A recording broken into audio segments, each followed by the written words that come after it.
Hi, this is David. Thanks for joining me on this tear out of the front brakes on this 2000 Ford F150. We're going to take everything out from the ABS unit on back, and I'm going to install OEM calipers, rotors, and pads. I've had some disappointing results with aftermarket parts that leads me to go this more expensive way, but I think it'll be worth it. I bought these from a Ford dealer, but you can, with the part numbers, get them elsewhere, such as Rock Auto, for example. I'm going to use this 3/8 poly tubing to plug the brake line at the banjo fitting using a 15mm socket.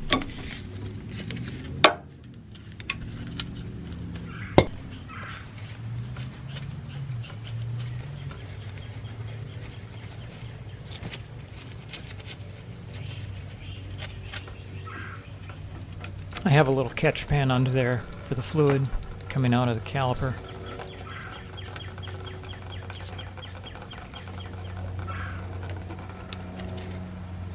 That's 3/8 inch, that tubing. That'll stop the dripping. Just 13 millimeters. The OEM replacement part is going to come with the bracket and caliper together, attached. So you could just remove the entire assembly with the 18mm mounting bolts.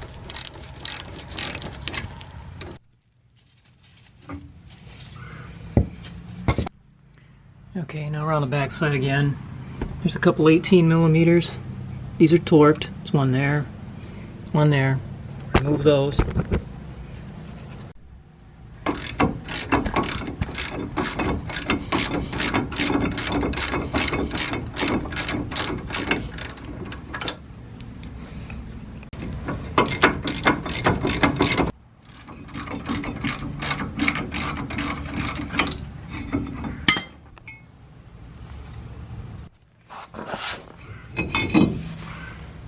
I want to point out a major reason for changing out the lines too.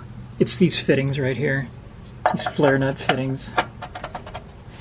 I found them extremely reluctant to come loose without breaking. So we're going to circumvent that whole problem by just changing out the lines right from the master cylinder. So it's going to be a little bit of a help to remove this splash guard here.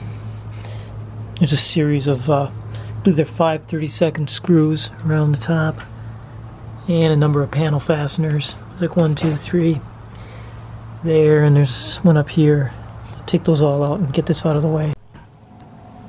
The whole line is moving.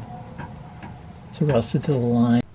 If you don't want to lose all the fluid from the ABS unit, use something like a vice grip to crush the line. Then I've got some tin snips to cut it off. I have new fluid in this truck, and ABS units can be tricky to bleed. 10mm.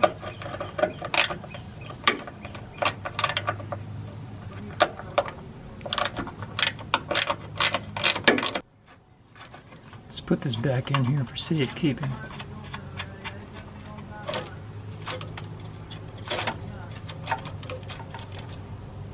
Okay, that short driver's side line and hose are out. I have a pre-bent replacement I'm going to use here. This time I'm using a hacksaw. I found this much easier to use than the tin snips I was using earlier.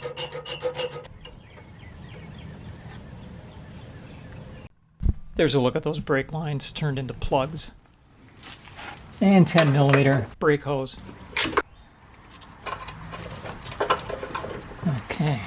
The line has to be released from 4 plastic holders on the passenger side. So just pull the line forward, it'll pop right out.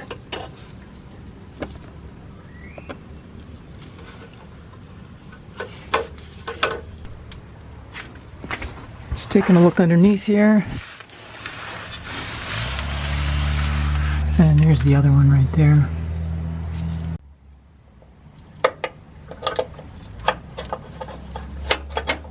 No, I wanted to get a length, and I wanted to match up the angles with my replacement part, which I first put in, which was a preformed piece. So I took it out in one piece. Very difficult to do. There appears to be a problem here with these suspension parts. It's jamming. I may have to go from the other way. Okay, so I'm feeding this through from the passenger side. It's going to come out the driver's side. I just discovered through trial and error that that's going to be the best way, and that's the way we will install the new line. Of course, it won't have the brake hose on it.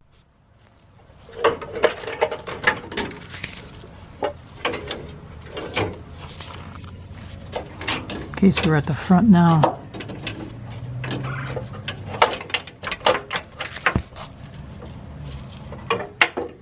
Alright, now we should be able to just pull this through the rest of the way. So I'm pushing and jiggling from one end and pulling up here from the other end, and it will come through. Just keep moving around. Now I'm going underneath, heading off obstructions, and finally, one last hang up. The hose caused a lot of trouble. Granted, if you don't have to be stubborn enough to try to bring the hose with it, you won't have that. And there it is.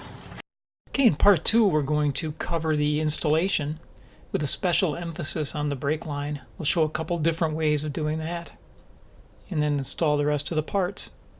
Thanks for watching, and please subscribe for more useful material.